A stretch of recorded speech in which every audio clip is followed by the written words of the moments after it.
नमस्कार साथियों, स्वागत है आप सभी का अंकित इंस्पायर्स इंडिया पर। मैं हूं अंकित अवस्थी। आज आप जानने वाले हैं कि कैसे भारत का इंफ्रास्ट्रक्चर दिनों दिन बदलते हुए, चीन को टक्कर देते हुए भारत की राह वर्ष 2047 तक विकसित भारत निर्माण की पूरी करेगा। जिस प्रकार से मौजूदा सरकार के द्वारा वर्ष 2047 में विकसित भारत का सपना दिखाया जा रहा है, आज हम ये एनालाइज करने वाले हैं कि क्या वाकई में इन 10 सालों में कुछ ऐसा इंफ्रास्ट्रक्चरल सुधार हुआ है क्या, जिसकी वजह से भारत सरकार इस तरह के सपने दिखा रही है। चलिए, भारत का सपना देखते देखते हम पड़ोसी मुल्क की भी चर्चा पैरेलली करेंगे। पाकिस्तान नहीं, चीन की चर्चा करेंगे। जी हां साथियों, क्योंकि चीन ने भारत के साथ ही लगभग आजादी पाई थी। बहुत ही बेकार सोशियो इकोनॉमिक कंडीशन के बीच बढ़ना शुरू किया था और बढ़ते बढ़ते आज वो भारत से बहुत बड़ी इकोनॉमी बन चुका है। अगर नंबर्स में बात करें तो लगभग 5 टाइम्स ऊपर जीडीपी लेकर बैठा है। और भारत से दुनिया में अगर भारत 5वें नंबर पर इकोनॉमी बढ़कर बैठा है तो वो दूसरे नंबर पर बड़ी इकोनॉमी बनकर बैठा है। तो आज के सेशन में हम चीन के अंदर किस तरह से ये ग्रोथ हुई उसको रेफरेंस में लेने वाले हैं।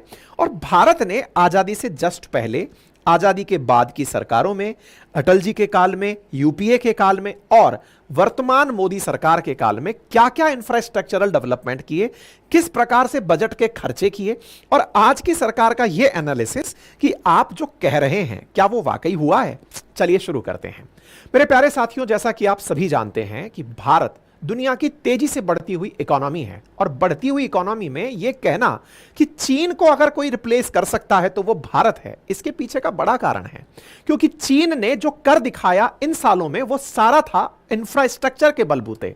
उसने अपने इंफ्रास्ट्रक्चर को इतना मजबूत कर दिया अपनी बढ़ती आबादी के साथ कि उसने दुनिया के सामने अपने आप को मैन्युफैक्चरिंग हब बना के प्रेजेंट कर दिया। चाहे वहां की सड़कें हो, रेल हो, मेट्रो हो, एयरपोर्ट हो, इलेक्ट्रिसिटी हो, सब चीजों में वो बहुत तेजी से आगे निकल गया।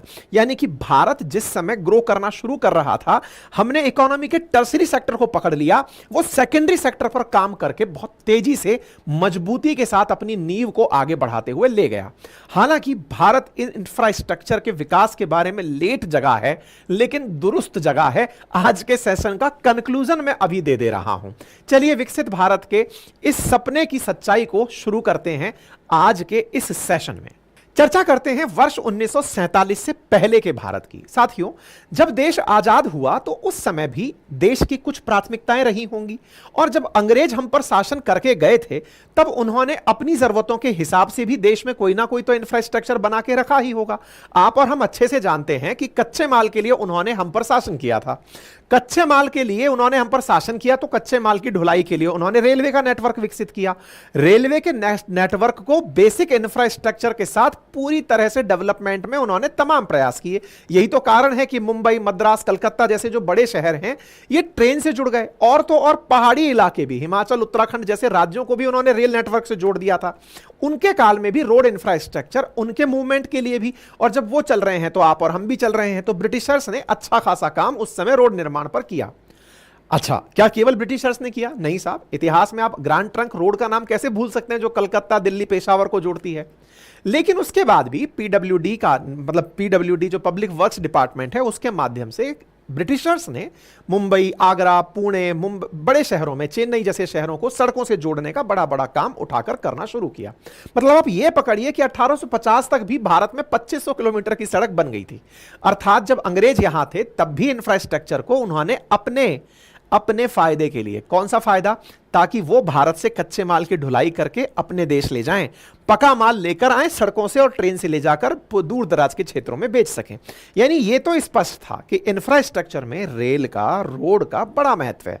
अगर आप तेजी से ढुलाई कर पाएंगे तो फिर आप संसाधनों का अधिक से अधिक उपयोग कर पाएंगे। यह काम होता रहा, देश की आजादी भी हुई। लेकिन जब हम आजाद हुए तो हम बहुत सारी परेशानियों से जूझ रहे थे। जहां एक और हम अंग्रेजों के लिए केवल कच्चे माल का कारखाना और एक बाजार थे, हमारे पास आजादी के बाद हमें अब कच्चे माल से पक्का माल भी खुद ही बनाना था और अपने लोगों की गरीबी भी खुद ही दूर करनी थी। यानी देश ने आजादी के बाद एक्सट्रीम पावर्टी, और एक्सट्रीम पावर्टी के हद तो यह कि हम अनाज की कमी जैसी चुनौतियों का सामना करते रहे। साथियों, देश की आजादी के बाद मेगा इंफ्रास्ट्रक्चर डेवलपमेंट के लिए ज्यादा पैसा नहीं था। ऐसी स्थिति में देश विकास की कौन सी राह पकड़े? अनाज, सब्जी, दाल, दूध इनका उत्पादन बढ़ाए या फिर बड़े बड़े हाईवे, एक्सप्रेस हाईवेज इनका निर्माण करे? हमने बुनियादी जरूरतों की पालना करने की सोची और यही हुआ। एक हद तो यह हो गई कि जब भारत के पास खाने के लिए अनाज नहीं बचा, आपको वो दौर याद होगा जब लाल बहादुर शास्त्री जी का शासन हुआ करता था, देश में अनाज की इतनी किल्लत थी कि एक वक्त का भोजन करके हम सैनिकों को अनाज भेजते थे कि आप युद्ध लड़िए, और जब ही जाकर नारा दिया गया था जय जवान जय किसान। और वही दौर था जब भारत ने ग्रीन रेवोल्यूशन किया और उसके बाद आज अनाज में हम दुनिया भर की भूख भर रहे हैं।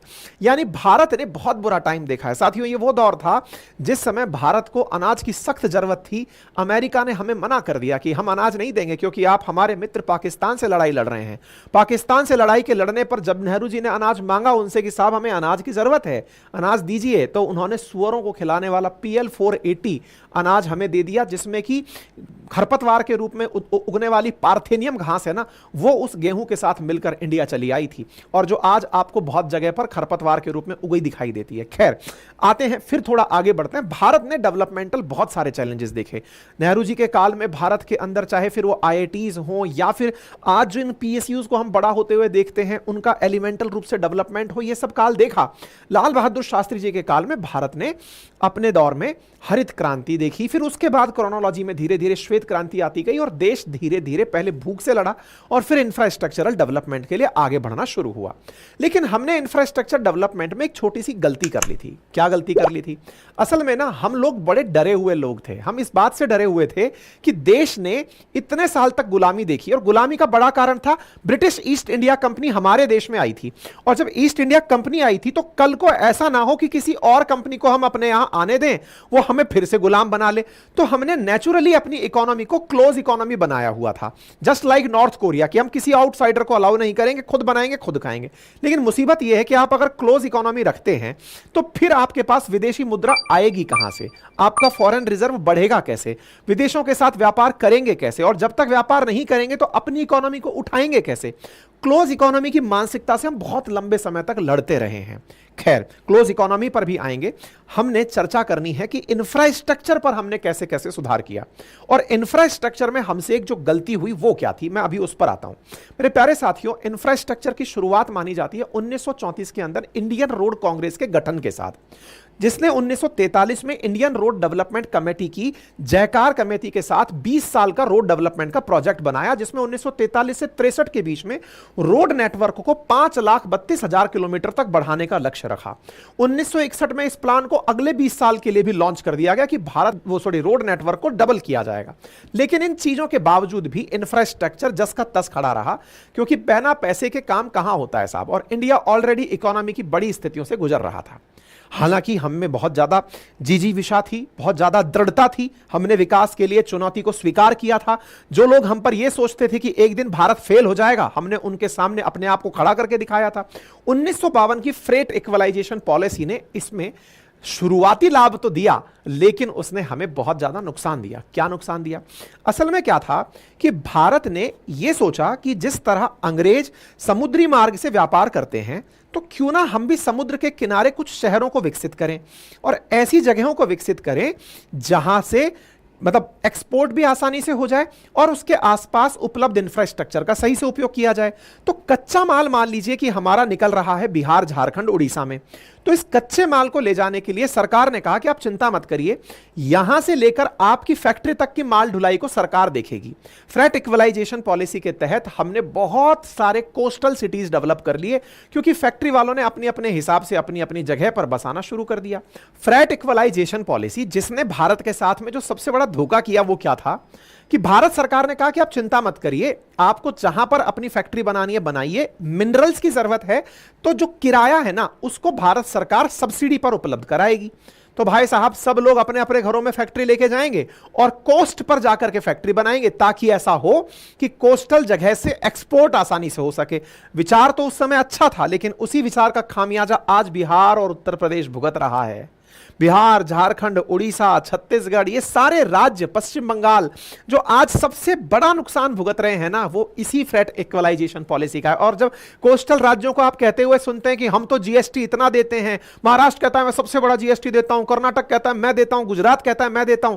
अरे भैया, आप इसलिए देते हैं क्योंकि आप गुड्स बनाते हैं, और गुड्स बनाने के पीछे असली कारण कौन है? सरकार की वो नीति जिसमें सरकार ने कहा था माल तो हम पहुंचाएंगे सब्सिडाइज्ड कीमतों पर, कच्चा माल पहुंचता रहेगा, आप तो बढ़िया से बनाइए। तो लोगों ने एक्सपोर्ट करने के पॉइंट ऑफ व्यू से जाकर शहर बसा लिए। ठीक है, उम्मीद है आपको यह बात समझ में आ गई होगी। यानी एक प्रकार से इंफ्रास्ट्रक्चर को सरकार ने भी डेवलप करने के पॉइंट ऑफ व्यू से रेल नेटवर्क से माल पहुंचाएंगे, इस तरह का बात किया। कोस्टल सिटी हमारे बढ़िया से डेवलप हो गए, लेकिन बहुत सारे राज्य हमारे पिछड़ गए। इंफ्रास्ट्रक्चर के अंदर हमारी दिक्कतें लेकिन जस की तस बनी रही, क्योंकि हम क्लोज इकोनॉमी को लेकर चलते रहे। आजादी के 45 साल बाद तक भारत की अर्थव्यवस्था बड़े स्तर पर सरकारों के हाथ चलती रही। आप विचार कीजिए 1992 का जब एलपीजी रिफॉर्म आया था, उससे पहले भारत सरकार के अंदर जबरदस्त तरीके से लाइसेंस राज चला करता था। पहले आप परमिशन लेंगे, फिर आप विकास करेंगे। ठीक है, खैर ये सब चीजें एक दिन हटनी थी। National highway authority of India ने इसकी शुरुआत की, यानी देश के अंदर नेशनल हाईवे अथॉरिटी, एनएचएआई जिसे आप कहते हैं, उसने रेल नेटवर्क को मेंटेन करना, रख रखाव करने का काम शुरू किया। और उस एनएचएआई ने 1995 में जाकर प्राइवेटाइज्ड सड़कें बनाने का, कि आप पैसा लगाएं और आकर के हमारे साथ पब्लिक प्राइवेट पार्टनरशिप में सड़कें बनाएं, टोल आप वसूल करें, इन्वेस्टमेंट आप करें, सरकारी काम आपके साथ सरकार करेगी। यह एलपीजी रिफॉर्म के बाद था। ठीक है साहब, अब साथियों एक बड़ा सवाल यह बनता है कि जब देश का इंफ्रास्ट्रक्चर इतना ग्रो कर ही रहा है, 1990 में जो था वो वहां से आगे 2000 में और ज्यादा बड़ा हो गया, 2000 में जो था वो 2010 के अंदर ज्यादा हो गया, 10 से अब हम 24 की तरफ जा रहे हैं, निरंतर आगे की तरफ बढ़ते जा रहे हैं, तो हम इसका बेनिफिट कैसे उठा सकते? कॉमन सेंस लगाने की यह जरूरत है कि दुनिया में जितना भी इंफ्रास्ट्रक्चर का काम हो रहा है, अगर कहीं भी इंफ्रास्ट्रक्चर बनता है तो सीमेंट बनाने वाला काम, लोहे के सरिये बनाने वाला काम, प्लास्टिक का काम, आयरन के साथ साथ और भी जो जरूरी इंफ्रास्ट्रक्चर के अंदर सामान है, उन सब के लिए कोई ना कोई कंपनी, पेंट वाली कंपनी, स्विच बनाने वाली कंपनी, सप्लाई देने वाली, पाइप बनाने वाली, ये सब कंपनी भी सीधे में सीधे ग्रो करने लगती हैं। और जब ये ग्रो करने लगती हैं तो हमारा स्टॉक मार्केट ग्रो करने लगता है। जो रिसेंटली आपने देखा कि इंडिया का स्टॉक मार्केट अभी $5 ट्रिलियन की इकोनॉमी का बन गया है, यानी कि उसका मार्केट वैल्यू $5 ट्रिलियन तक पहुंच गई है। दैट मींस आने वाले टाइम में इंडिया का जो मार्केट साइज है वो और बड़ा होगा। प्रिडिक्ट भी यही किया जा रहा है कि जल्दी ही ये आने वाले कुछ सालों में $10 ट्रिलियन तक पहुंच जाएगा, क्योंकि 4 से 5 ट्रिलियन डॉलर का बनने में इसने मात्र 6 महीने का समय लिया है। तो आप और हम इसका केवल न्यूज ही सुनेंगे या कोई फायदा भी उठा सकते हैं? तो देखिए, ऐसा होता है ना कि आप या तो शेयर मार्केट में जाकर के पैसा बनाएं, क्योंकि ट्रेड कर सकते हैं, और अगर आपको ट्रेडिंग नहीं आती है तो बेस्ट होता है म्यूचुअल फंड्स। आप म्यूचुअल फंड्स पर भी निवेश कर सकते हैं, जो कि कहते हैं ना कि मतलब म्यूचुअल फंड सही है अगर आपने विज्ञापन सुना हो। तो मैं कुछ आपको म्यूचुअल फंड्स दिखा रहा हूं जिनमें आप केवल ये देखें कि पिछले सालों में किस तरह से, 4 साल में, 5 साल में इन्होंने कितना % ग्रो किया है। जब इतना परसेंटेज इन कंपनीज ने जो इंफ्रास्ट्रक्चर से जुड़ी हैं ये ग्रो कर रही हैं, तो दैट मींस कि आने वाले समय में इंफ्रास्ट्रक्चर सेक्टर में जैसे जैसे इंडिया ग्रो करेगा, तो इंडिया के ग्रोथ के साथ साथ ये कंपनी के स्टॉक भी ग्रो करेंगे। बाकी मर्जी आपकी होती है कि आप अपने इस यात्रा में, जब देश ग्रो कर रहा हो, आप कैसे ग्रो करें। आपके अपने तरीके हो सकते हैं। आप अपनी कंपनी डालकर बैठ जाएं, ऐसा ही काम करना शुरू करें, लेबर सप्लायर बन जाएं, या कोई बड़ा टेंडर आप उठा लें, या फिर कोई बड़ी मशीनरी आप ले आएं, जो जिसको जैसे समझ में आए। इस पूरी यात्रा में आप भागीदार बन सकते हैं। बाकी तो आपकी मर्जी है कि आप देश को कैसे आगे देखना चाहते हैं। लेकिन एक चीज तो तय है, आप और हम अब तक जितनी भी चर्चा सुने हैं, उस चर्चा में कहीं ना कहीं ये तो आपके दिमाग में भी आ गया होगा कि जितने रिफॉर्म्स हैं वो रिफॉर्म्स अल्टीमेटली भारत को आगे बढ़ाने के लिए किए जा रहे हैं। चाहे एनएचएआई की स्थापना हो, चाहे श्वेत क्रांति हो, चाहे हरित क्रांति हो, चाहे भारत की फ्रेट इक्वलाइजेशन पॉलिसी हो, ये सब चाहते क्या है? देश का विकास हो। इसी तरह से आज का दौर चल रहा है इंटरनेट का, आज का दौर चल रहा है एआई का, आज का दौर चल रहा है कंप्यूटर क्रांति का। ऐसी स्थिति में इंफ्रास्ट्रक्चर के अपग्रेड और एडवांसमेंट में इसने बहुत बड़ी भूमिका निभाई है। और टेक और डेटा इस समय बड़ी भूमिका इंफ्रास्ट्रक्चर डेवलपमेंट में निभा रहा है। अब ट्रांसपोर्टेशन का उदाहरण ले लीजिए। आज ट्रांसपोर्ट को मैनेज करना हो, उसके लिए सिस्टम चाहिए कि ट्रैफिक सिस्टम अपग्रेड कैसे होगा, इंटेलिजेंट ट्रैफिक कंट्रोल सिस्टम कैसे बनाया जाए, कंप्यूटर और डेटा बेस्ड इंफॉर्मेशन से अपने ऑपरेशंस को मैनेज कैसे किया जाए। ऐसे में अगर फ्यूचर में होने वाले इकोनॉमिक डेवलपमेंट में अगर हाई क्वालिटी टेक एजुकेशन का रोल देखा जाए तो वो बड़ा रोल है, और इसी फील्ड में आपको एक्सपर्ट बनाने का काम करता है स्केलर। साथियों, स्केलर एक बहुत ही शानदार एजुकेशनल प्लेटफॉर्म है जहां पर आप इंडस्ट्री के टॉप एक्सपर्ट्स के द्वारा डेटा साइंस और मशीन लर्निंग जैसे एडवांस स्किल सीखते हैं। इसके अलावा इस प्लेटफॉर्म पर आपको 1-to-1 मेंटरशिप, इंटरव्यू प्रिपरेशन के लिए पूरी हेल्प प्रोवाइड कराई जाती है। स्केलर से लोग गूगल में, मेटा में, ड्रीम 11 में, मिंत्रा में, जोमेटो जैसी बड़ी बड़ी कंपनियों में प्लेसमेंट पा चुके हैं। और अगर आप भी डेटा साइंस और मशीन लर्निंग के अंदर फील्ड में ग्रो करना चाहते हैं तो जल्दी से स्केलर ज्वाइन कर लीजिए। वेबसाइट का लिंक डिस्क्रिप्शन बॉक्स में दिया गया है। और हां, अपने लिए लाइव मास्टर क्लास अभी बुक कर लीजिए। अब देखिए, आपको यहां तक तो समझ में आ चुका है कि भारत के अंदर एलपीजी रिफॉर्म से पहले का जो कालखंड है ना, वो लगभग उलझता जूझता सही कालखंड है। क्लोज इकोनॉमी चल रही है, हमारे लाइसेंसी राज चल रहा है, सरकार के द्वारा विकास के नाम पर जो कार्य किए जा रहे हैं वो जनता को, क्योंकि 1991 में ये हालत हो गई थी कि हमें अपना सोना गिरवी रखना पड़ रहा था। यानी कि जब पैसा हमारे पास ही नहीं है तो इंफ्रास्ट्रक्चर कैसे विकसित करेंगे। ये तो सब हम लोग लग्जरी में लेते हैं ना, कि हाईवे बनना चाहिए, एक्सप्रेस हाईवे बनना चाहिए, मेट्रो चलनी चाहिए। आज भी लोग बुलेट ट्रेन पर तो ये कहते हैं, इतना करोड़ बुलेट ट्रेन पर लगा रहे हो, इतना पैसा मेट्रो पर लगा रहे हो, क्या जरूरत है, बुनियादी सुविधाएं दो, रोटी कपड़ा मकान मिलेगा तब आदमी आगे ग्रो करेगा। मतलब हमारे यहां पर इंफ्रास्ट्रक्चर को लग्जरी के रूप में लेते हैं, जरूरत के रूप में नहीं लेते। देश ने पैसा देखा 1992 में, यानी जब एलपीजी रिफॉर्म हुए, धीरे धीरे दुनिया भर के लोग हमारे साथ जुड़ने लगे। और तो और हमारे देश के जो पैसे वाले लोग थे ना, वो साथ में आए सरकार के। बोले, सरकार लिबरलाइज कर रहे हो तो बताओ अपनी कंपनी पर से थोड़ा हक हमें दोगे। बोले हाँ लो यार। तो बोले प्राइवेटाइज करोगे। बोले करो भाई। तो प्राइवेटाइज के नाम पर हमने अपनी पीएसयूज के शेयर्स को डिसइन्वेस्ट करना शुरू किया और प्राइवेट कंपनीज में इन्वेस्टमेंट शुरू हुआ, प्राइवेट कंपनी से इन्वेस्टमेंट शुरू किया। साथ ही साथ इंफ्रास्ट्रक्चर में भी अब पैसा आने लगा। पैसा आने लगा से मतलब आज जो आप सड़कों पर टोल लगा हुआ देखते हैं, जनरली वो टोल एनएचएआई के साथ किसी प्राइवेट फर्म ने लगाया हुआ होता है। एनएचएआई कहती है कि भैया आइए, पब्लिक प्राइवेट पार्टनरशिप करते हैं, जमीन हम दिलवाएंगे, लैंड एक्विजिशन करवाएंगे, आप यहां पर सड़क बनाइए, पैसा अपना लगाइए और आने वाले 20 साल में सूद समेत और ग्रोथ के साथ में आप इस पैसे को ले जाइए। तो एक तरह से सरकार फैसिलिटेटर हो गई और इन्वेस्टर आ गया। ये सब एलपीजी रिफॉर्म के बाद हुआ। देश ने एक बड़ा परिवर्तन देखा और इसी के बाद का जो कालखंड है ना इंडिया का, उसके बाद तो इंडिया एकदम बनकर आगे निकल चुका। मतलब 7-8% की एवरेज ग्रोथ के साथ इंडिया आगे बढ़ रहा है। तो चर्चा करते हैं 1992 के इकोनॉमिक रिफॉर्म और उसके बाद में जो अटल जी का कालखंड आया उस कालखंड की। ठीक है, तो देश के अंदर धीरे धीरे से सुधार होने शुरू हुए। अटल बिहारी वाजपेयी जी ने इस कालखंड का बेहतरीन तरीके से उपयोग किया। अटल बिहारी वाजपेयी जी जब प्रधानमंत्री बने तो उन्होंने अपने कार्यकाल में जो 2 बड़े काम किए थे, जिनमें आप परमाणु परीक्षण को काउंट करते हैं और कारगिल युद्ध के जीतने को काउंट करते हैं, उसके साथ साथ उन्होंने एक और बड़ा काम किया था और वो था इंफ्रास्ट्रक्चर को सुधारने का। जो प्रोजेक्ट उन्होंने शुरू किए थे उसकी बातें आज बहुत कम होती हैं, लेकिन अगर वाकई में आकलन किया जाए तो इंफ्रास्ट्रक्चर पर जो उन्होंने ध्यान दिया था वो बहुत गजब का था। साल 1998 में NH national highway development project की अटल जी ने शुरुआत की थी। अटल जी ने सबसे बड़े प्रोजेक्ट में स्वर्णिम चतुर्भुज, जब हम लोग पढ़ा करते थे तो इसको याद करते थे कि किस तरह से 4 बड़े शहरों को जोड़ना है, स्वर्णिम चतुर्भुज योजना, जिसके तहत 4 महानगर दिल्ली, मुंबई, चेन्नई, कोलकाता, इनको जोड़ करके हाईवे से आपस में कनेक्ट करना। आज दिल्ली मुंबई के बारे में अपन सुनते हैं कि मात्र 12 घंटे में आप पहुंच सकते हैं। पहले सोचने के लिए ही समय लगता था कि यार कौन जाएगा, इतना दूर जाएगा तो पता नहीं कितना टाइम लगेगा। तो यह सबसे पहला ख्वाब देखना काम शुरू किया अटल जी ने और स्वर्णिम चतुर्भुज योजना को काम के रूप में शुरू किया।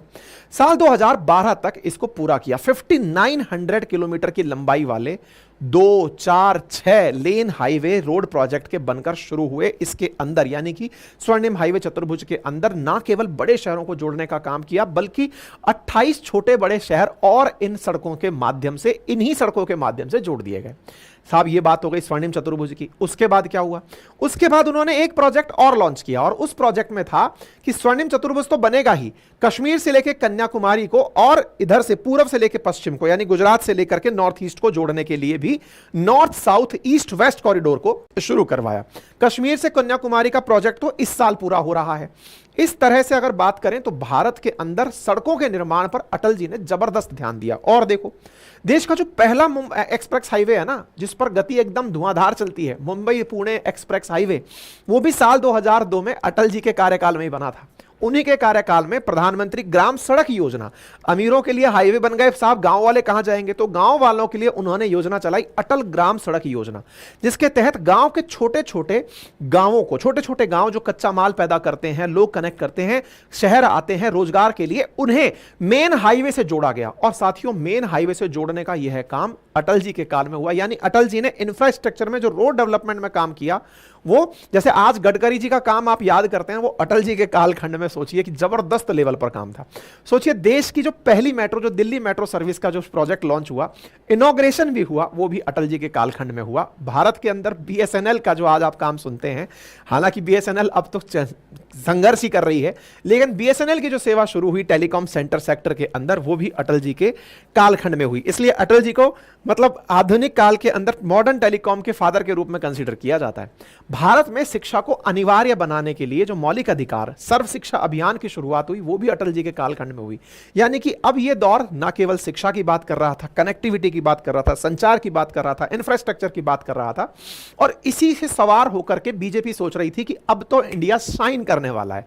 यही कारण है कि 2004 के आम चुनाव में जब बीजेपी चुनाव के लिए उतरी, तो उन्होंने शाइनिंग इंडिया कैंपेन चलाया कि भाई इंडिया शाइनिंग हो रहा है, और साहब शाइनिंग इंडिया के नाम पर हम वोट मांगेंगे, जनता को पता चलना चाहिए कि हमने कितना इंफ्रास्ट्रक्चर डेवलप कर दिया। बीजेपी चुनाव हार गई, यूपीए सरकार बनी, मनमोहन सिंह जी की सरकार आई। 2004 से 14 के बीच में मनमोहन सिंह जी की सरकार रही। देश में साथियों जिनकी भी सरकार रहती है, निश्चित ही वो देश की प्रोग्रेस के लिए कार्य करते हैं, लेकिन सरकारों का प्रोग्रेस के लिए अलग अलग मायने होते हैं। किसी के लिए इंफ्रास्ट्रक्चर प्राथमिकता है, जैसे अटल जी के कालखंड में रही 1990 से 8 से लेकर के 2004 के बीच में। यूपीए के लिए जो सामाजिक उत्थान है कि भाई सोशल अपलिफ्टमेंट कैसे करना है, सभी के पास रोजगार की व्यवस्था कैसे हो, मनरेगा कैसे काम करे, इन सब पर काम करना है। हर सरकार अपनी प्रायोरिटी सेट करती है कि मुझे इस सेक्टर के अंदर काम करना है। मनमोहन सिंह जी आए, ये वही मनमोहन सिंह जी हैं जिन्होंने एलपीजी रिफॉर्म के अंदर, जब नरसिम्हा राव सरकार हुआ करती थी तब ये वित्त मंत्री हुआ करते थे, इनकी सलाह से पीवी नरसिम्हा राव साहब ने अपने देश में एलपीजी चालू किया था, यानी कि लिबरलाइजेशन, प्राइवेटाइजेशन, ग्लोबलाइजेशन चालू किया था। तो आपने अब देश को, क्योंकि देश अब गति पकड़ चुका था, देश के अंदर निरंतर ग्रोथ की कथाएं कही जा रही थी, तो चलिए अब बोले सबके लिए सामाजिक उत्थान का काम भी शुरू करना है। 2004 से 14 के काल में यूपीए की सरकार सत्ता में रही, और इस दौरान उन्होंने इंफ्रास्ट्रक्चर पर क्या किया, आज के सेशन में हम उस पर चर्चा करने वाले हैं। हमारा फोकस इंफ्रास्ट्रक्चर पर है, सोशल डेवलपमेंट पर अगर आप चाहेंगे तो अलग से कर लेंगे, ठीक है। यूपीए सरकार के कार्यकाल के अंदर जो प्रोजेक्ट्स रहे, उसमें रूरल हेल्थ की दिशा में सुधार करना है, आशा वर्कर्स रोजगार देना है, ग्रामीणों के लिए बेसिक इंफ्रास्ट्रक्चर की सुधार करना है, भारत निर्माण योजना की शुरुआत करना, जिसके अंतर्गत सिंचाई, जल, पीने का पानी, सड़क, बिजली, अस्पताल जैसी बेसिक सुविधाओं के ऊपर ध्यान देना है, इनकी बात कही गई। यूपीए सरकार ने लघु उद्योग, जैसे एमएसएमई सेक्टर के जो उद्योग होते हैं ना, माइक्रो, स्मॉल, मीडियम, इसके ऊपर काफी सपोर्ट किया, इनको काफी सपोर्ट किया, जिससे कि एम्प्लॉयमेंट जनरेट होने वाला सेक्टर बने। इंफ्रास्ट्रक्चर डेवलप होता है तो भी एम्प्लॉयमेंट क्रिएट होता है, एमएसएमई सेक्टर ग्रो करता है तो भी, क्योंकि अल्टीमेटली कोई भी चीज उत्पादित होगी तो ही वो इंफ्रास्ट्रक्चर का यूज करके। अगर आज बिजली नहीं है तो फिर कोई इंडस्ट्री नहीं चल पाएगी, अगर आज सड़कें नहीं है तो इंडस्ट्री से बना हुआ माल पोर्ट तक नहीं पहुंच पाएगा, अगर पोर्ट नहीं है तो एक्सपोर्ट कैसे हो पाएगा। सब चीजें इंटर रिलेटेड हैं। तो एक सरकार अगर कुछ बना रही है तो दूसरी सरकार वहां जाकर के अपने द्वारा प्रोडक्शन का काम कर रही है, ठीक है ना। इसके साथ साथ इंफ्रास्ट्रक्चरल प्रोजेक्ट के अंदर यूपीए सरकार में गुरुग्राम के अंदर डीएलएफ, जैसे कभी आप अगर दुबई जाएं तो वहां पे एमआर दिखाई देता है, ईएमए जो अपने कश्मीर के अंदर मॉल बनाने वाला है। ऐसे गुड़गांव जाएंगे तो आपको डीएलएफ दिखाई देता है, हुडा सिटी सेंटर। ये सभी उसी कालखंड में पैदा हुए। दिल्ली के अंदर यूपीए सरकार के दौर में ये बहुत तेजी से बढ़े। नोएडा, गाजियाबाद, एनसीआर रीजन में इंडस्ट्रियल हब बनना शुरू हुआ। मेट्रो नेटवर्क जो पहले अटल जी के सामने शुरू हुआ था, अब वो तेजी से एक्सपेंड होने लगा। स्वर्णिम चतुर्भुज जो अटल जी ने शुरू किया था वो इस कालखंड में पूरा हुआ।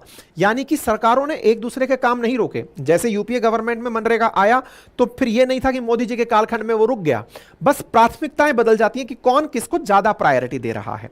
तो इंफ्रास्ट्रक्चरल को, डेवलपमेंट को बूस्ट करने के लिए यूपीए सरकार ने एफडीआई में निवेश के लिए विदेशी निवेशकों को निवेश के नियम सरल कर दिए कि आप आइए और पैसा लगाइए, प्रोजेक्ट में 100% तक पैसा लगाइए ताकि इंफ्रास्ट्रक्चर और डेवलपमेंट तेजी से होता रहे। ठीक है, हालांकि इस दौर में मनमोहन सिंह जी की एक बड़ी उपलब्धि रही जब देश 2008 की मंदी को झेल गया, जिस समय अमेरिका जैसे देशों की हालत खराब हो गई थी। हमारा देश उस स्थिति को भी पार करते हुए आगे निकल गया और देश उस कालखंड में दुनिया की 10वीं बड़ी इकोनॉमी बनकर के आया।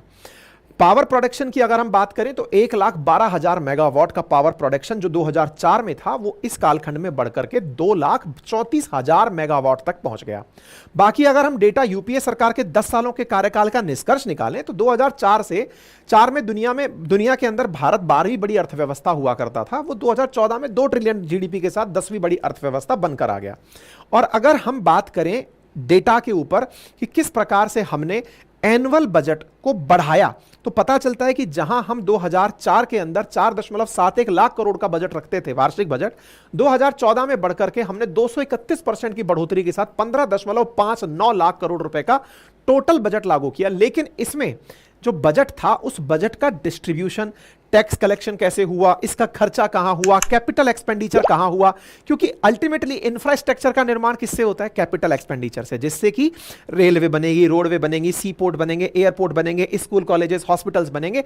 इन पर जो निवेश था ना वो इस दौर में थोड़ा कम रहा। 2004 में कैपिटल एक्सपेंडिचर मात्र 1.09 लाख करोड़ था जो टोटल बजट का उस समय 23% था। वही 2014 में यह कैपिटल एक्सपेंडिचर 1.88 लाख करोड़ रुपए हो गया जो टोटल बजट का 12% था। यानी टेक्निकली पहले जहां इंफ्रास्ट्रक्चर पर 23% तक धन खर्च हो रहा था वो यूपीए गवर्नमेंट में 12% रह गया। यानी यूपीए गवर्नमेंट की प्राथमिकताओं में इंफ्रास्ट्रक्चर पर पैसा कम खर्च किया गया। यानी 10 सालों में बजट का अमाउंट तो बढ़ा लेकिन कुल की तुलना में वो कम रहा, जिसकी वजह से इंफ्रास्ट्रक्चर में इतनी तेजी नहीं दिखी जो तेजी बाद के काल में दिखी। मतलब बाद के काल का अर्थ है 2014 के बीच का काल। आप इसको ऐसे समझिए कि 4 से 14 के बीच में भारत ने 940 किलोमीटर के ही एक्सप्रेस हाईवे बनाए थे। नेशनल हाईवे की बात करें तो 4 से 14 के बीच में 26,000 किलोमीटर के ही नेशनल हाईवे बने थे। यूपीए सरकार का इन्वेस्टमेंट जब इंफ्रास्ट्रक्चर पर कम था तो इंफ्रास्ट्रक्चर डेवलपमेंट भी कम हुआ, जिसका बहुत बड़ा कारण था लैंड एक्विजिशन प्रोसेस का इजी नहीं होना। यानी कि सरकार को अगर निर्माण करना है तो जमीन चाहिए, जमीन के लिए कानून बनाने में बड़ी मुसीबतों का सामना करना पड़ रहा था। प्रोटेस्ट हो रहे थे, सरकार किसानों के साथ कोई ढंग की बात नहीं कर पा रही थी, जो भी तमाम प्रकार की राजनीतिक व्यवस्थाएं उस समय रही हो, जिसकी वजह से बहुत सारे प्रोजेक्ट अटकते रहे। लेकिन 2014 के जब इलेक्शन हुए तो उस दौर में, इस दौर में एक कालखंड और हुआ कि इस दौर में यूपीए सरकार पर बहुत सारे घोटालों का आरोप लगा। इन्हीं घोटालों के आरोप में 2014 के अंदर जब दोबारा आम चुनाव हुए तो इस बार Narendra Modi ji with flying colours जीत करके प्रधानमंत्री बनते हैं। और नरेंद्र मोदी जी जब प्रधानमंत्री बनते हैं तो उन्होंने इंफ्रास्ट्रक्चर पर, क्योंकि अटल जी के कालखंड में जब 23% जीडी मतलब कुल बजट का खर्च हो रहा है, यूपीए के कालखंड में 12% हो रहा है, तो इसको वापस वहीं पहुंचाना है। और जब देश के अंदर अब बजट साइज बड़ा हो रहा है, इंफ्रास्ट्रक्चर पर ज्यादा पैसा खर्च करोगे, ज्यादा पैसा खर्च करोगे तो ज्यादा तेजी से ग्रो करोगे। तो इसी को ध्यान में रखते हुए नरेंद्र मोदी जी ने इंफ्रास्ट्रक्चर पर बहुत तेजी से पैसा खर्च करवाया। और इसी को ध्यान में रखते हुए उन्होंने 2047 को टारगेट किया कि देश को डेवलप्ड इकोनॉमी बनाना है। डेवलप्ड बनाना है तो भाई इंफ्रास्ट्रक्चर को मजबूत करना पड़ेगा। हमारे प्राइमरी सेक्टर में हम बढ़िया उत्पादन करते हैं, टर्सरी सेक्टर में हम बढ़िया सर्विसेज देते हैं। आज इंटरनेट क्रांति की अगर हम बात करते हैं तो भारत उसमें मसीहा बनकर बैठा है। लेकिन उसका जो मिडिल वाला पाथ है ना, जहां पर हमें मैन्युफैक्चरिंग करनी है, उसमें हम कहीं ना कहीं अटक रहे हैं। तो जो मेक इन इंडिया जैसे प्रोडक्ट चलाए गए, तो ये सब चीजें इस कालखंड में करना जरूरी था। तो हम लोगों ने इंफ्रास्ट्रक्चर डेवलपमेंट पर काफी ज्यादा काम किया। तो इस 10 साल में जो इंफ्रास्ट्रक्चर पर काम हुए, अब उस पर आपकी एक बार नजर डलवाते हैं। तो साथियों, रोड डेवलपमेंट की अगर बात करें तो सब रोड डेवलपमेंट के हीरो बनकर आए नितिन गडकरी जी। उन्होंने रोड डेवलपमेंट का एक बड़ा अपने आप को एक फेज बना लिया कि नितिन गडकरी जी मतलब रोड डेवलपमेंट। टाइमलाइन के अंदर, रिकॉर्ड टाइमलाइन के अंदर सड़कें बनना शुरू हुआ। 2014 से लेकर 2024 तक भारत के एक्सप्रेस हाईवे की लंबाई 4 गुना बढ़ गई। यानी 2014 तक जितनी एक्सप्रेसवे देश ने आजादी से लेकर बनाए थे, उससे 4 गुना ज्यादा लंबाई के एक्सप्रेस हाईवे पिछले 10 सालों में बना दिए गए। यानी लगभग 9500 किलोमीटर की लेंथ के हम लोगों ने 2 सालों की, मतलब पिछले सालों के अंदर एक्सप्रेस हाईवे बना दी, और आने वाले 2 सालों में और तेजी से ये बढ़ते हुए जाएंगे और तेजी से आगे कंप्लीट होते चले जाएंगे। मतलब एक तरह से ये समझिए कि एक्सप्रेस हाईवे, जिससे कि बेरोक टोक तरीके से गाड़ियों की गति हो सके, माल बहुत अच्छे से इधर से उधर ढुलाई कर सके, वो तेजी से निर्माण हुआ। और तो और ये नहीं था कि बड़े शहरों को टारगेट किया गया, ऐसे क्षेत्र जो पिछड़े हुए थे, जैसे बुंदेलखंड एक्सप्रेस हाईवे हुआ, पूर्वांचल एक्सप्रेस हाईवे हुआ, इनके ऊपर भी जबरदस्त तरीके से काम हुआ। ये तो हुई नेशनल हाईवे, एक्सप्रेस हाईवे की बात। नेशनल हाईवे की बात करें तो इसमें पता चलता है कि 10 सालों में भारत ने नेशनल हाईवे की लंबाई 60% बढ़ाई है। 2014 में जहां 91,000 किलोमीटर की, मतलब वो थी, सड़क था, नेशनल हाईवे था, 2023 में वो 1,46,000 किलोमीटर की लंबाई तक पहुंच गया। वहीं रूरल एरिया में पिछले 10 सालों में 3.47 लाख किलोमीटर की सड़कों की लंबाई बढ़ी है, जो कि 2017 में लॉन्च हुए extensive road infrastructure development project के तहत 15,500 किलोमीटर की सड़कें और बनाई जा रही हैं। प्रोजेक्ट का टारगेट कुल मिलाकर के गांवों से गुड सप्लाई को लेकर के और तेजी से उद्योग धंधों तक पहुंचाना है। और इस काम को करते हुए नितिन गडकरी जी कहते हैं कि आज भारत अमेरिका के बाद दूसरा बड़ा रोड नेटवर्क रखता है।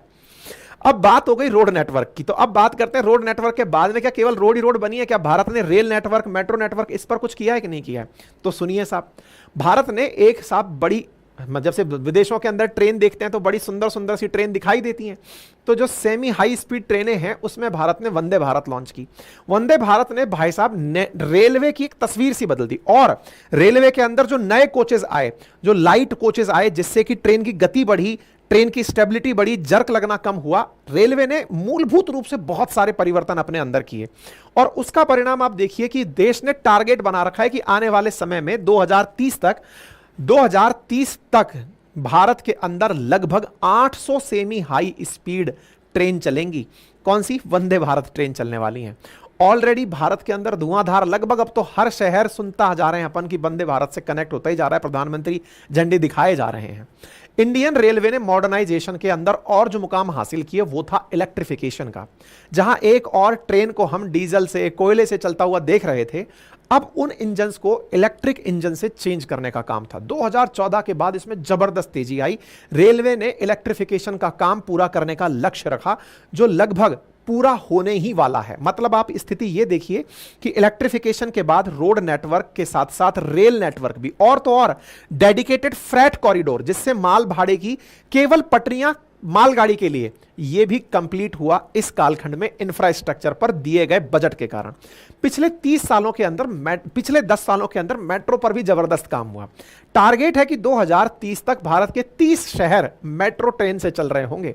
इसके अलावा दिल्ली से मेरठ का रैपिड रोड जो ट्रांसपोर्ट सिस्टम है, जैसे RRTS कहते हैं, वो 2026 तक पूरा हो जाएगा। मतलब कोई लगभग 10-12 लेन की सड़क है, जिसको देखकर यह लगता है कि पूरा हेलीपैड सा बना रखा है, गाड़ियां चलती हुई दिखती हैं। दिल्ली मेरठ अब ऐसा हो गया है कि बस आप गाड़ी में बैठे और अब तो आपको मेरठ ही उतरना है, रास्ते में कोई व्यवधान नहीं है, ताकि दिल्ली में नौकरी करने वाले लोग अगर मेरठ में भी रहते हैं तो वो वहां से अप डाउन कर सकें। दिल्ली बहुत ज्यादा कंजेस्टेड होती जा रही है। इसी को ध्यान में रखते हुए अब का टारगेट है कि RRTS जैसी परियोजनाएं आसपास की जो NCR सिटीज हैं, चाहे फिर वो हरियाणा के अंदर हो, चाहे वो राजस्थान के अंदर हो, उन सब के अंदर इसी प्रकार से कनेक्टिविटी को बढ़ाना है। ठीक है, RRTS के तहत अगले चरण में पंजाब, हरियाणा, राजस्थान, इनके शहरों को जोड़कर और इंडस्ट्रियल क्षेत्रों को डेवलप करने का टारगेट रखा गया है। यानी सड़कों के मामले में, रेल के मामले में, मेट्रो के मामले में गजब लेवल पर काम हुआ। इसके अलावा बात करते हैं एयरपोर्ट्स की।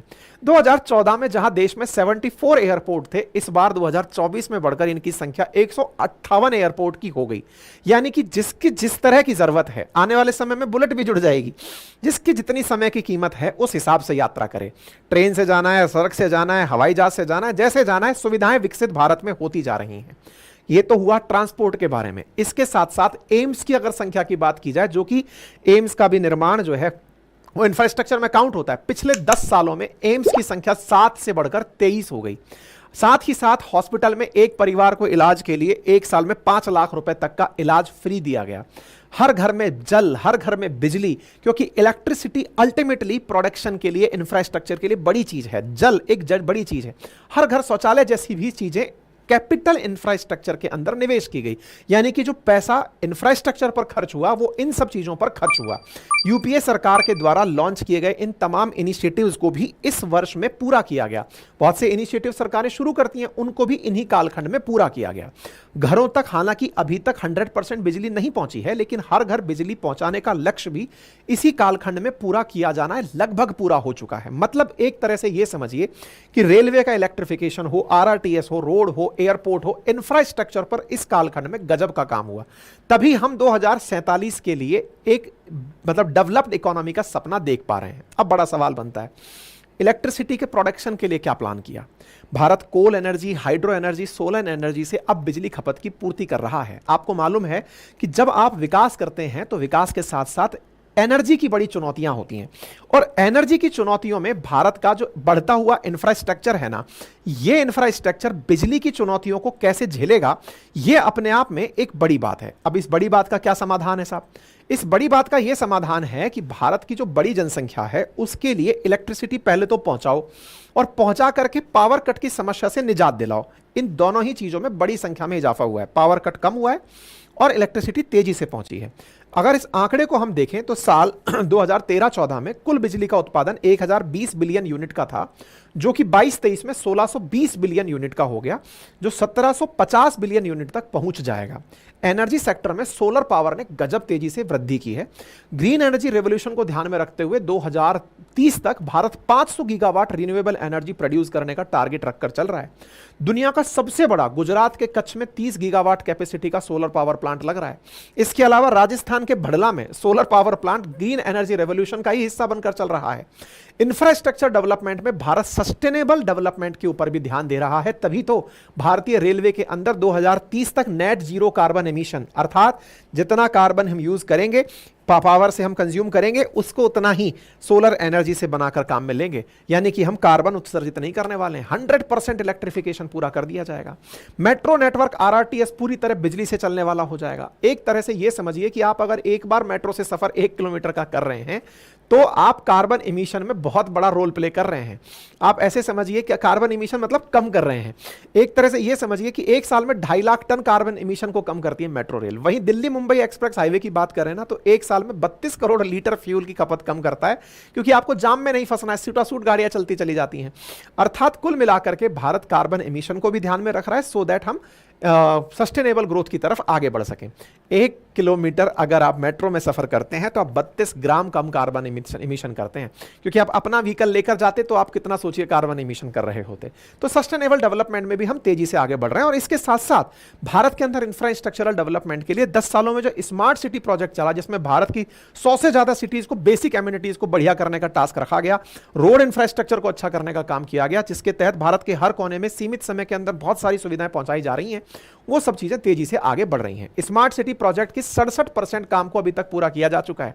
दिल्ली मुंबई जैसे जो ओवर पॉपुलेटेड सिटी हो चुके हैं, जिसका बर्डन कम करना है, उसके लिए 8 नई हाईटेक सिटी बनाने की योजना चल रही है। इन सब उदाहरणों से हमें यह समझ में आता है। और साथ ही साथ एक और इंटरेस्टिंग चीज आपने इन दिनों देखी हो, मैंने इसके ऊपर वीडियो भी बनाया था, कि मुंबई से अभी जो मुंबई वर्ले को लिंक करने वाला 5.5 किलोमीटर का जो समुद्र से होकर सी लिंक बना दिया गया, वो तो अद्भुत इंफ्रास्ट्रक्चर का नजारा है। चिनाब नदी के ऊपर भारत का सबसे ऊंचा रेलवे पुल बन रहा है।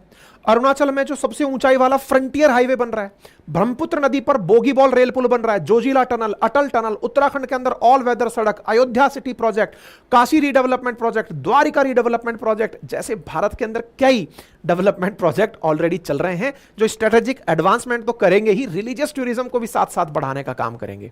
यानी कि हम अगर पिछले 10 सालों के डेटा को समझें पैसे के हिसाब से, तो भारत 2 ट्रिलियन से तो 4 ट्रिलियन डॉलर की 10 साल में इकोनॉमी बन गया। 10वें से 5वें पायदान पर चल करके इकोनॉमी के अंदर चला आया। हमने अपने अंदर जो बजट के साइज की बात करें तो बजट भी हमने 189% के साथ बढ़ाकर 45.05 करोड़ रुपए कर दिया, लाख करोड़ रुपए कर दिया। कैपिटल एक्सपेंडिचर की अगर हम बात करें इंफ्रास्ट्रक्चर पर, तो जो पहले 1.88 लाख करोड़ था, जो कुल बजट का 12.4% था, उसे 433% बढ़ाकर 10.01 लाख करोड़ कर दिया, जो कुल बजट का 22.2% है। अर्थात इस कालखंड में इंफ्रास्ट्रक्चर पर कुल बजट का 1/4 पैसा खर्च किया गया है। यह अपने आप में एक बहुत बड़ी बात है। डेटा के अनुसार अगर कंपैरिजन करते हैं तो हर सरकार की अपनी प्रायोरिटीज में इस सरकार के इंफ्रास्ट्रक्चर पर गजब की प्रायोरिटीज रही हैं। तो उम्मीद है कि आप सभी साथियों को यह जानकारी अच्छे से समझ में आ गई होंगी। जानकारी समझ में आ जाए तो इसके आधार पर आप अपना कंक्लूजन डिराइव कर सकते हैं। तो कंक्लूजन क्या है? तो देखिए, कंक्लूजन सिंपल सा है कि अगर हमारे यहां इंफ्रास्ट्रक्चर अच्छा होता है तो कंपनीज तेजी से आएंगी, एफडीआई भारत के अंदर बढ़ने लगेगा, जो कि इंफ्रास्ट्रक्चर डेवलपमेंट को और मजबूती देगा, और भारत का युवा बढ़ते इंफ्रास्ट्रक्चर के साथ उन बढ़िया कंपनीज में अच्छे रोजगार के अवसर पा सकेगा। और अगर ऐसा होता है तो वर्ष 2047 तक अगर हम एक एम्बिशियस टारगेट रखते हैं कि आजादी के 100वें साल पर भारत विकसित राष्ट्र बनेगा, तो वो सपना भी आप और हम एक साथ पूरा कर पाएंगे। देखने वाली बातें होंगी कि सरकारें किस दिशा में कैसे आगे चलती हैं, लेकिन सरकार कोई सी भी हो, वो हमेशा देश की विकास के लिए, देश की उन्नति के लिए ही कार्य करती हैं। फिलहाल के लिए इतना ही। बाकी हाँ, आपको जो मैंने स्केलर के बारे में बताया था, उसकी मास्टर क्लास के लिए लिंक कमेंट बॉक्स में दिया गया है, आप जाकर उसे एक बार चेकआउट कर लीजिए। अपना ख्याल रखिए, और हाँ, चैनल को सब्सक्राइब करना मत भूलिए। धन्यवाद।